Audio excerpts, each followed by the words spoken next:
Hello दोस्तों, कैसे हो आप सभी लोग। उम्मीद है अच्छे होंगे और बेस्ट तरीके से सभी लोगों की तैयारी चल रही होगी। यूपी पुलिस कांस्टेबल 2026 के लिए टॉप 25 जीके जीएस क्वेश्चन लेके आ चुके हैं, जो एग्जाम में फंसने के फुल चांस हैं। तो कौन कौन से क्वेश्चन है, सभी क्वेश्चनों को आपको अटेंड करना है। सारे के सारे क्वेश्चन मोस्ट इंपॉर्टेंट है। जितने भी क्वेश्चन लिए गए हैं लूसेंट बुक से छांट कर क्वेश्चन लिए गए हैं और अदर जगह से भी क्वेश्चन उठाए गए हैं, जो एग्जाम में आने के पूरे चांस है। ठीक है, तो सभी क्वेश्चनों को अटेंड करना है और आपको एक कॉपी में लिखना सभी क्वेश्चनों का अनिवार्य है। ठीक है, पहला क्वेश्चन हमारा क्या दिया हुआ है। पहला क्वेश्चन कहता है चौरी चौरा कांड किस आंदोलन से जुड़ा है। बताइए, चौरी चौरा कांड किस आंदोलन से जुड़ा है।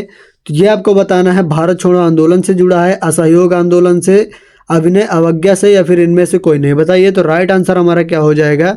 राइट आंसर आपको बताना है। ठीक है, तो हमारा राइट आंसर हो जाएगा असहयोग आंदोलन से। ठीक है, किससे जुड़ा है, चौरी चौरा कांड किस आंदोलन से जुड़ा है, असहयोग आंदोलन से। ठीक है, ऑप्शन नंबर बी हमारा राइट आंसर हो जाएगा, असहयोग आंदोलन से। ठीक है, और यहाँ पर असहयोग आंदोलन किसने चलाया था, यहाँ पर एक क्वेश्चन आपका और बन सकता है। असहयोग आंदोलन किसने चलाया था, तो आपको बताना है महात्मा गांधी जी ने। ठीक है, महात्मा गांधी जी ने। ठीक है, यहाँ से आपके दो क्वेश्चन बनेंगे। ठीक है, चलिए अगले क्वेश्चन की ओर चलेंगे। अगला क्वेश्चन क्या दिया हुआ है, मोस्ट इंपॉर्टेंट क्वेश्चन है ये, सभी क्वेश्चनों को आपको अटेंड करना है। चलिए अगला क्वेश्चन हमारा दिया हुआ है। क्वेश्चन कहता है भारत का सबसे बड़ा तांबा उत्पादक राज्य कौन सा है। बताइए, भारत का सबसे बड़ा तांबा उत्पादक राज्य कौन सा है। झारखंड है, मध्य प्रदेश है, राजस्थान है, या फिर उड़ीसा है। चलिए बताइए, इनमें से कौन सा हो जाएगा। तो हमारा राइट आंसर हो जाएगा ऑप्शन नंबर सी, हमारा राइट आंसर हो जाएगा राजस्थान। ठीक है, राजस्थान हमारा राइट आंसर हो जाएगा। जिन लोगों ने ऑप्शन नंबर सी पर टिक नहीं किया है, ऑप्शन नंबर सी पर टिक कर लीजिए। चलिए, वेरी इंपॉर्टेंट क्वेश्चन है, वीवीआई डाल लीजिएगा।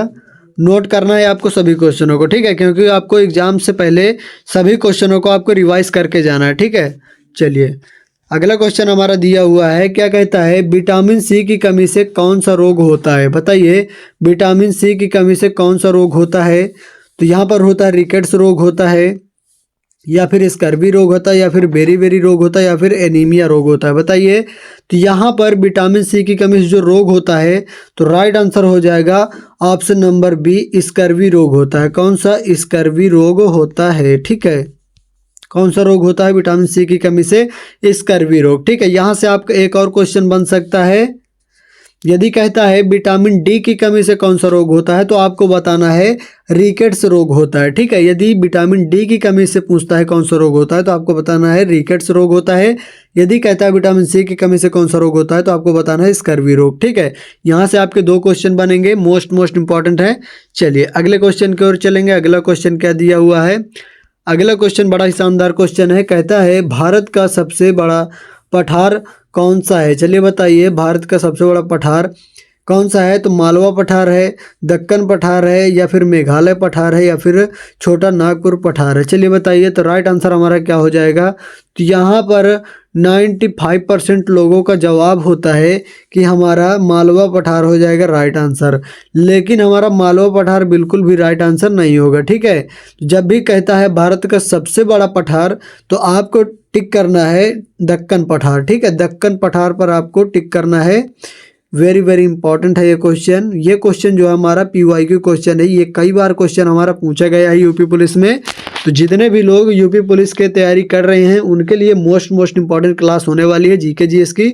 टॉप 25 जीके क्वेश्चन है। ठीक है, जीके जीएस के। चलिए अगले क्वेश्चन की ओर चलेंगे। अगला क्वेश्चन क्या दिया हुआ है। क्वेश्चन कहता है भारत का राष्ट्रीय खेल आधिकारिक रूप से कौन सा है। बताइए, भारत का राष्ट्रीय खेल आधिकारिक रूप से कौन सा है। तो क्रिकेट है, या फिर हॉकी है, या फिर कबड्डी है, या फिर कोई नहीं है। बताइए, तो राइट आंसर क्या हो जाएगा। यहाँ पर 99% लोग टिक करते हैं कि राइट आंसर हमारा क्रिकेट हो जाएगा, और कुछ लोग टिक करते हैं कि हमारा हॉकी हो जाएगा। ठीक है, लेकिन हमारे ये दोनों ऑप्शन हमारे क्या है, गलत हैं। ठीक है, लेकिन हमारे जब कहता है कि भारत का राष्ट्रीय खेल आधिकारिक रूप से कौन सा है, जब भी आपसे पूछता आधिकारिक रूप से, तो आपको बताना है इनमें से कोई नहीं। ठीक है, आधिकारिक रूप से किसी भी खेल को राष्ट्रीय खेल नहीं लिया गया है। ठीक है, जब भी आपको आधिकारिक रूप से कहता है राष्ट्रीय खेल तो आपको लगाना है नन ऑफ द एबव, यानी इनमें से कोई नहीं। किसी भी खेल को राष्ट्रीय खेल नहीं लिया गया है। यदि नॉर्मली पूछता है कि भारत का राष्ट्रीय खेल कौन सा है तो आपको सीधा टिक करना है हॉकी पर, ठीक है। यदि कहता है भारत का राष्ट्रीय खेल आधिकारिक रूप से तो आपको टिक करना है इनमें से कोई नहीं। राइट आंसर हो जाएगा इनमें से कोई नहीं, ठीक है। और कोई नहीं, ऑप्शन नंबर डी हमारा राइट आंसर हो जाएगा। चलिए अगले क्वेश्चन की ओर चलेंगे। अगला क्वेश्चन क्या दिया हुआ है, तो अगला क्वेश्चन जो दिया हुआ है कहता है इसरो का मुख्यालय कहाँ स्थित है। तो ये कहाँ स्थित है बताइए। इसरो का मुख्यालय बेंगलुरु पर, हैदराबाद पर, चेन्नई पर या फिर तिरुवनंतपुरम, ठीक है। तो राइट आंसर हमारा क्या हो जाएगा, ऑप्शन नंबर ए हमारा राइट आंसर हो जाएगा, बेंगलुरु पर, ठीक है। बेंगलुरु पर स्थित है। ऑप्शन नंबर ए हमारा राइट आंसर हो जाएगा। इसरो का मुख्यालय बेंगलुरु पर स्थित है, ठीक है। चलिए वीवीआई क्वेश्चन है ये, डाल लीजिए यहाँ पर वीवीआई क्वेश्चन। अगले क्वेश्चन की ओर चलेंगे। अगला क्वेश्चन हमारा क्या दिया हुआ है, तो क्वेश्चन कहता है किस धातु को केरोसिन में रखा जाता है। बताइए किस धातु को केरोसिन में रखा जाता है। तो जिंक को रखा जाता है, तांबा को रखा जाता है, सोना को रखा जाता है या फिर सोडियम को रखा जाता है। तो यहाँ पर आपको राइट आंसर टिक करके बताना है, कमेंट में जरूर बताना है। चलिए तो हमारा राइट आंसर क्या हो जाएगा, ऑप्शन नंबर डी हमारा राइट आंसर हो जाएगा। केरोसिन किस में रखा जाता है, किसको रखा जाता है या फिर किस में, सोडियम। किस धातु को केरोसिन में रखा जाता है, तो सोडियम धातु को केरोसिन में रखा जाता है, ठीक है। यहाँ पर इसका रीज़न बता दें तो यहाँ पर सोडियम को क्यों रखा जाता है केरोसिन में, क्योंकि सोडियम हमारा अत्यधिक क्रियाशील होता है, ठीक है। जो हमारा जल या वाष्प में या हवा में नमी के कारण ये हमारा विस्फोट हो जाता है, ठीक है, यानी इसमें आग पकड़ लेती है। तो यहाँ पर विस्फोट ना हो तो इसके लिए बचाने के लिए केरोसिन में रखा जाता है, क्योंकि केरोसिन एक ऑयल है, ऑयल में यहाँ पर ये क्रिया नहीं करती है सोडियम के साथ, ठीक है। इसलिए सोडियम धातु को केरोसिन में रखा जाता है, ये हमारा रीजन है, ठीक है। यहाँ पर वीवीआई क्वेश्चन है, यहाँ पर समझना है आपको, और जो समझ में नहीं आ रहा तो कमेंट करना है, ठीक है। चलिए अगले क्वेश्चन की ओर चलेंगे। बड़ा ही शानदार क्वेश्चन है ये। अगले क्वेश्चन की ओर चलेंगे। सभी क्वेश्चनों को आपको अटेंड करना है, ठीक है। तो यहाँ पर कहता है वर्तमान में भारत के शिक्षा मंत्री कौन है। तो यहाँ पर राइट आंसर आपको बताना है, ठीक है। तो यहाँ पर राजनाथ सिंह हो जाएगा, धर्मेंद्र प्रधान हो जाएगा, अमित शाह हो जाएगा, पीयूष गोयल हो जाएगा। चलिए बताइए तो राइट आंसर क्या हो जाएगा। यहाँ पर 90% लोगों को इसका आंसर पता होगा, ठीक है। यहाँ पर 90% लोगों को इसका आंसर पता होगा। जो 10% लोगों को नहीं पता इसका आंसर, इस वीडियो में जानेंगे कि वर्तमान में भारत के शिक्षा मंत्री कौन कहलाते हैं। तो राइट आंसर हमारा हो जाता है ऑप्शन नंबर बी हमारा राइट आंसर हो जाता है, धर्मेंद्र प्रधान, ठीक है। धर्मेंद्र प्रधान हमारा राइट आंसर हो जाता है। चलिए धर्मेंद्र प्रधान हमारा राइट आंसर हो जाएगा, ऑप्शन नंबर बी हमारा राइट आंसर हो जाएगा, ठीक है।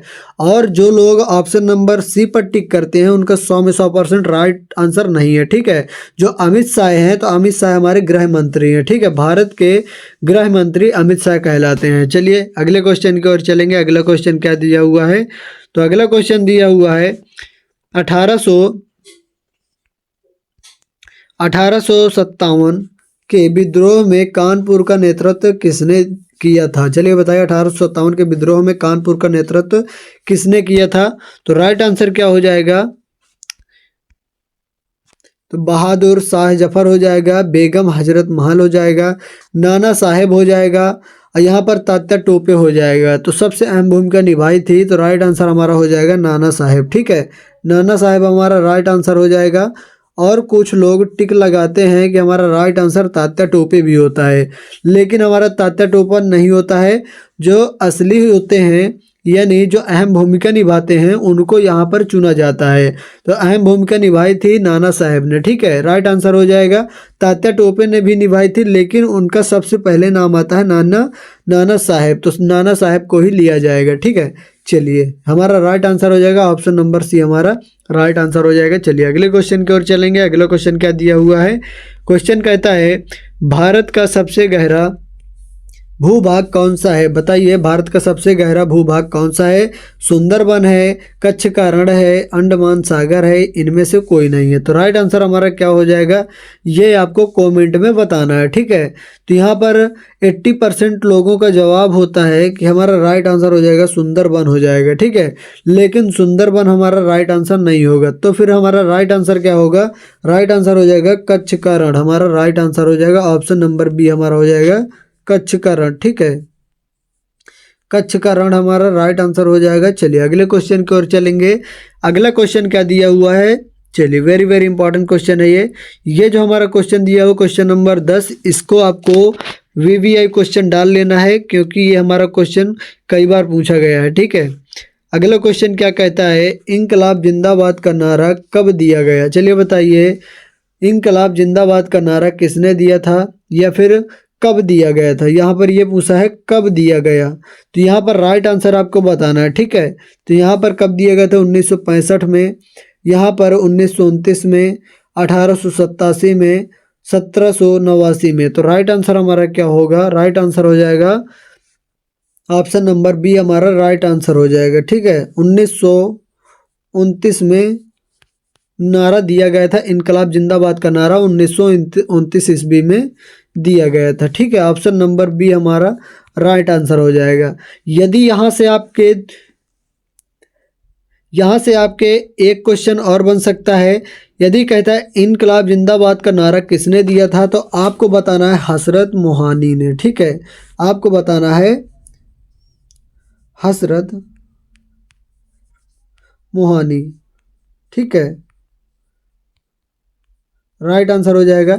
यदि कहता है इनकलाब जिंदाबाद का नारा कब दिया गया था, तो आपको बताना 1929 में दिया गया था। यदि कहता है दूसरा क्वेश्चन इनकलाब जिंदाबाद का नारा किसने दिया था, तो हजरत मोहानी ने दिया था, ठीक है। यहाँ से आपके दो क्वेश्चन बनेंगे, वीवीआई क्वेश्चन है। अगले क्वेश्चन की ओर चलेंगे, यहाँ पर डाल लीजिए वीवीआई, ठीक है। चलिए अगले क्वेश्चन की ओर चलेंगे।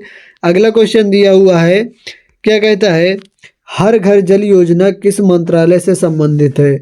तो गृह मंत्रालय से संबंधित है, ग्रामीण विकास से, या फिर जल शक्ति से, या फिर पर्यावरण से। तो यहाँ पर 99.9% लोगों का इसका आंसर पता होगा ऑप्शन देख के, ठीक है। हमारा राइट आंसर हो जाएगा ऑप्शन नंबर सी जल शक्ति। जल शक्ति हमारा राइट आंसर हो जाएगा। किससे संबंधित है? जल शक्ति से, ठीक है। ऑप्शन नंबर सी हमारा राइट आंसर हो जाएगा, ठीक है। चलिए अगले क्वेश्चन की ओर चलेंगे। अगला क्वेश्चन क्या दिया हुआ है? क्वेश्चन कहता है भारत का राष्ट्रीय वृक्ष कौन सा है? चलिए बताइए भारत का राष्ट्रीय वृक्ष कौन सा है? तो यहाँ पर 99% लोगों को इसका आंसर पता होगा। जो 1% लोगों को नहीं पता, इस वीडियो में जानेंगे। तो भारत का राष्ट्रीय वृक्ष कौन सा होता है? कि पीपल होता है, आम होता है, बरगद होता है, और लास्ट वाला ऑप्शन दिया हुआ है अशोक होता है। चलिए बताइए, तो अशोक हमारा बिल्कुल भी नहीं होगा। इनमें से हमारा कोई राइट आंसर होगा, ठीक है। तो यहाँ पर राइट आंसर हमारा हो जाएगा बरगद, हमारा राइट आंसर हो जाएगा। क्या हो जाएगा? भारत का राष्ट्रीय वृक्ष कौन सा कहलाता है? बरगद कहलाता है। Option number C right answer हो जाएगा। और कुछ लोग टिक करते हैं कि पीपल हमारा राइट आंसर होता है, लेकिन हमारा ये राइट आंसर नहीं है, ठीक है। पीपल नहीं होगा, भारत का राष्ट्रीय वृक्ष बरगद कहलाता है। चलिए अगले क्वेश्चन की ओर चलेंगे। बहुत ही ईजी क्वेश्चन था ये। अगला क्वेश्चन क्या दिया हुआ है? क्वेश्चन कहता है विजयवाड़ा किस नदी के किनारे बसा है? बताइए। तो तुंगभद्रा के किनारे बसा है, या फिर कृष्णा नदी के, या फिर गोदावरी नदी के, या फिर कावेरी नदी के। तो राइट आंसर क्या हो जाएगा? यहाँ पर हमारा राइट आंसर हो जाएगा गोदावरी नदी। यहाँ पर 90% लोग गोदावरी नदी पर ही टिक करते हैं, लेकिन हमारा राइट आंसर ये नहीं होगा, ठीक है। विजयवाड़ा तुंगभद्रा नदी के किनारे बसा है, ठीक है। किस नदी पर? तुंगभद्रा नदी के किनारे बसा है, ठीक है। राइट आंसर हो जाएगा तुंगभद्रा। चलिए अगले क्वेश्चन की ओर चलेंगे। अगला क्वेश्चन क्या दिया हुआ है? अगला क्वेश्चन कहता है, बहुत ही इजी क्वेश्चन है ये, बहुत ही इजी क्वेश्चन है ये, बहुत ही इजी क्वेश्चन है। झारखंड की राजधानी क्या है? चलिए बताइए झारखंड की राजधानी क्या है? तो यहाँ पर राइट आंसर बताना मुंबई है, दिसपुर है, रांची है, इनमें से कोई नहीं। बहुत ही इजी क्वेश्चन है ये। यहाँ पर मुझे उम्मीद है कि 99% लोगों को इसका आंसर पता होगा। तो राइट आंसर क्या हो जाएगा? झारखंड की राजधानी रांची होती है। क्या होती है? रांची होती है हमारी झारखंड की राजधानी। ऑप्शन नंबर सी हमारा राइट आंसर हो जाएगा। बहुत ही बेहतरीन क्वेश्चन है ये। चलिए अगले क्वेश्चन की ओर चलेंगे फटाफट। तो अगला क्वेश्चन क्या दिया हुआ है? सभी क्वेश्चनों को आपको अटेंड करना है, ठीक है। यदि आपको जीके जीएस जीके की पीडीएफ चाहिए तो डिस्क्रिप्शन पर जाइए, टेलीग्राम चैनल को ज्वाइन कीजिए, वहाँ पर आपको पीडीएफ मिलेंगी जीके जीएस और जीके की जनरल साइंस की, ठीक है। चलिए अगला क्वेश्चन दिया हुआ है, अंतर्राष्ट्रीय न्यायालय कहाँ स्थित है? अंतर्राष्ट्रीय न्यायालय कहाँ स्थित है? पेरिस में स्थित है, द हेग में स्थित है, रोम में स्थित है, न्यूयॉर्क में स्थित है। बताइए। तो राइट आंसर हमारा क्या हो जाएगा? इनमें से आपको टिक करना है, ठीक है। तो यहाँ पर राइट आंसर हमारा क्या हो जाएगा? द हेग में स्थित है। किसमें? द हेग में स्थित है। ऑप्शन नंबर बी हमारा राइट आंसर हो जाएगा। अंतर्राष्ट्रीय न्यायालय कहाँ स्थित है? द हेग में स्थित है। ऑप्शन नंबर बी हमारा एकदम राइट आंसर होगा। जिन लोगों ने ऑप्शन नंबर बी पर टिक किया है उनका 100 में 100% राइट आंसर होने वाला है। मोस्ट इंपॉर्टेंट है ये क्वेश्चन, ये मोस्ट इंपॉर्टेंट है क्वेश्चन, ये आपको नोट करना है, ठीक है। चलिए अगले क्वेश्चन की ओर चलेंगे। अगला क्वेश्चन हमारा क्या दिया हुआ है? अगला क्वेश्चन कहता है वायुमंडल में ओजोन गैस कहाँ पाई जाती है? बताइए। वायुमंडल में ओजोन गैस कहाँ पाई जाती है? क्षोभ मंडल में पाई जाती है, आयन मंडल में पाई जाती है, समताप मंडल में पाई जाती है, या फिर बहिर्मंडल में पाई जाती है? तो यहाँ पर 95% लोगों का जवाब आता है कि राइट आंसर हमारा हो जाता है क्षोभ मंडल। हमारा बिल्कुल भी राइट आंसर होगा, ठीक है। लेकिन ये हमारा राइट आंसर नहीं होगा, ठीक है। वायु में ओजोन गैस कहाँ पाई जाती है? समताप मंडल में ही हमेशा पाई जाती है। कहाँ पाई जाती है? समताप मंडल में पाई जाती है। ऑप्शन नंबर सी हमारा राइट आंसर हो जाएगा, ठीक है। यहाँ पर ये कोई हमारा तय नहीं है कि समताप मंडल हमारा ऑप्शन नंबर सी पर ही आएगा, ये कोई हमारा क्लियर नहीं है। ऑप्शन नंबर बी में भी आ सकता है, ऑप्शन नंबर डी में भी आ सकता है, ऑप्शन नंबर ए में भी आ सकता है, ठीक है। चलिए अगले क्वेश्चन की ओर चलेंगे। अगला क्वेश्चन क्या दिया हुआ है? अगला क्वेश्चन जो दिया हुआ है, ऋग्वेद किस मंडल में गायत्री मंत्र लिखा गया है? बताइए। ऋग्वेद किस मंडल में गायत्री मंत्र लिखा गया है? तो ऑप्शन हमारे दिए हुए हैं। ऑप्शन क्या दिए हुए हैं? प्रथम मंडल में, द्वितीय में, तृतीय में, चतुर्थ में। तो राइट आंसर हमारा क्या हो जाएगा? यहाँ पर हमारा राइट आंसर हो जाएगा तृतीय में लिखा गया है, ठीक है। कहाँ पर? तृतीय में लिखा गया है। ऑप्शन नंबर सी हमारा राइट आंसर हो जाएगा। चलिए अगले क्वेश्चन की ओर चलेंगे। अगला क्वेश्चन जो दिया हुआ है, हमारा अगला क्वेश्चन क्या दिया हुआ है? यहाँ पर दिए एक महिला में क्या होते हैं? एक महिला में होते हैं 2 एक्स क्रोमोसोम्स, एक एक्स तथा एक वाई क्रोमोसोम्स, 2 वाई क्रोमोसोम्स, या फिर नन ऑफ द एबव, इनमें से कोई नहीं। तो राइट आंसर हमारा क्या हो जाएगा? हमारा राइट आंसर हो जाएगा ऑप्शन नंबर ए हमारा राइट आंसर हो जाएगा। 2 एक्स क्रोमोसोम्स हमारा राइट आंसर हो जाएगा, ठीक है। चलिए यहाँ पर आपको टिक करना है ऑप्शन नंबर ए पर, ठीक है। चलिए अगले क्वेश्चन की ओर चलेंगे। ये क्वेश्चन हमारा वीवीआई क्वेश्चन ये आ सकता है, यहाँ पर 90% आने के चांस है इस क्वेश्चन के। चलिए अगले क्वेश्चन की ओर चलेंगे। अगला क्वेश्चन क्या दिया हुआ है? अगला क्वेश्चन क्या कहता है? हॉकी का जादूगर किसको कहा जाता है? हॉकी का जादूगर किसको कहा जाता है? मिल्खा सिंह को कहा जाता है, कपिल देव को कहा जाता है, मेजर ध्यानचंद्र को कहा जाता है, या फिर इनमें से कोई नहीं, यानी कोई भी नहीं। चलिए बताइए। तो राइट आंसर हमारा हो जाएगा ऑप्शन नंबर सी हमारा राइट आंसर हो जाएगा, major Dhyanchand. Option number C हमारा राइट आंसर हो जाएगा, ठीक है। मेजर ध्यानचंद हमारा राइट आंसर हो जाएगा। जितना ज़्यादा आप लिखेंगे उतना ज़्यादा आपको याद होगा और आपकी प्रैक्टिस बेस्ट तरीके से होगी, ठीक है। वीडियो बस देखने से कुछ नहीं होता है, यहाँ पर आपको लिखना है कॉपी पर और इनको बार बार रिवाइज करना है, तभी आपको बेस्ट तरीके से ये क्वेश्चन याद हो पाएंगे। चलिए अगले क्वेश्चन की ओर चलेंगे। अगला क्वेश्चन क्या दिया हुआ है? क्वेश्चन कहता है मुगल राजवंश का संस्थापक कौन था? तो अकबर था, बाबर था, हुमायूं था, या फिर चंद्रगुप्त था। बताइए। तो राइट आंसर हमारा हो जाएगा ऑप्शन नंबर बी हमारा राइट आंसर हो जाएगा, बाबर था। कौन था? बाबर था, ठीक है। यहाँ पर 85% लोगों का जवाब आएगा कि राइट आंसर हमारा अकबर हो जाएगा, लेकिन अकबर हमारा राइट आंसर नहीं होगा। राइट आंसर हमारा बाबर ही होगा। ठीक है, जब भी पूछता है मुगल राजवंश का संस्थापक कौन था तो आपको बताना है संस्थापक बाबर ही थे। ठीक है, चलिए अगले क्वेश्चन की ओर चलेंगे। अगला क्वेश्चन क्या दिया हुआ है? अगला क्वेश्चन कहता है ईस्ट इंडिया कंपनी की स्थापना कब हुई? बताइए, ईस्ट इंडिया कंपनी की स्थापना कब हुई थी? तो यहाँ पर 1664 में हुई थी, 1600 ईस्वी में हुई थी, या फिर 1560 ईस्वी में हुई थी, या फिर 1700 ईस्वी में हुई थी। तो राइट आंसर क्या हो जाएगा, ये आपको बताना है। तो हमारा राइट आंसर हो जाएगा ईस्ट इंडिया की कंपनी की जब स्थापना हुई थी तो यहाँ पर ऑप्शन नंबर बी हमारा राइट आंसर हो जाएगा। 1600 ईस्वी में हुई थी ईस्ट इंडिया कंपनी की स्थापना। कब हुई थी? 1600 ईस्वी में हुई थी। ऑप्शन नंबर बी हमारा राइट आंसर हो जाएगा। चलिए, ये हमारा क्वेश्चन मोस्ट इंपॉर्टेंट है, यहाँ पर नोट करिए। और ये क्वेश्चन हमारा 95% आने के पूरे चांस है इस क्वेश्चन के, तो आपको अटेंड करना है। ठीक है, चलिए अगले क्वेश्चन की ओर चलेंगे। अगला क्वेश्चन क्या दिया हुआ है? यदि आपको जीके की क्लास चाहिए, जनरल साइंस की भी क्लास चाहिए, हिंदी की क्लास चाहिए तो चैनल पर जाइए, वहाँ पर काफ़ी सारी वीडियो पड़ी हुई है, वहाँ से जाकर विजिट कीजिए और मोस्ट इंपॉर्टेंट प्रैक्टिस सेट लगाइए। ठीक है, जो एग्जाम में आने के पूरे चांस हैं। तो अगला क्वेश्चन दिया हुआ है पानीपत का प्रथम युद्ध कब लड़ा गया? बताइए, पानीपत का प्रथम युद्ध कब लड़ा गया? तो 1527 में लड़ा गया, या फिर 1526 ईस्वी में, या फिर 1530 में, या फिर 1539 में। तो यहाँ पर राइट आंसर हमारा हो जाएगा ऑप्शन नंबर बी हमारा राइट आंसर हो जाएगा। 1526 ईस्वी में लड़ा गया था पानीपत का प्रथम युद्ध। कब? 1526 ईस्वी में लड़ा गया था। ऑप्शन नंबर बी हमारा राइट आंसर हो जाएगा। जिन लोगों ने टिक नहीं किया है टिक कर लीजिए ऑप्शन नंबर बी पर, और जो लोग ऑप्शन नंबर बी पर टिक किए हैं उनका स्कोर बहुत ही अच्छा जा रहा है अभी। चलिए अगले क्वेश्चन की ओर चलेंगे। अगला क्वेश्चन क्या दिया हुआ है? अगला क्वेश्चन जो दिया हुआ है, तो भारत में नीली क्रांति आंदोलन के जनक कौन माने जाते हैं?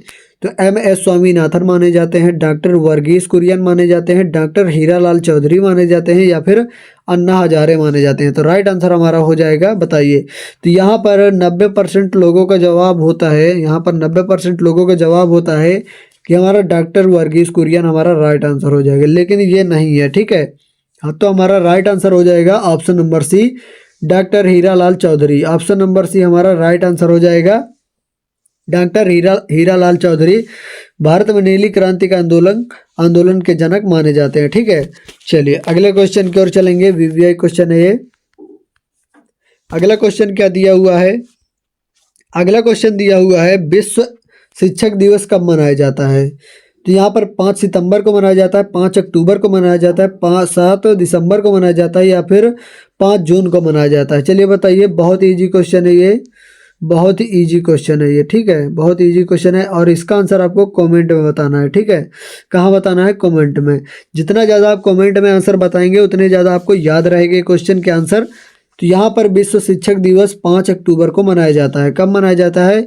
5 अक्टूबर को मनाया जाता है। ठीक है, 5 अक्टूबर को, ये याद रखना है आपको, 5 अक्टूबर को मनाया जाता है। ऑप्शन नंबर बी हमारा राइट आंसर हो जाएगा। चलिए, ये हमारे टॉप 25 GK GS क्वेश्चन हो चुके हैं यूपी पुलिस कांस्टेबल 2026 के एग्ज़ाम के लिए।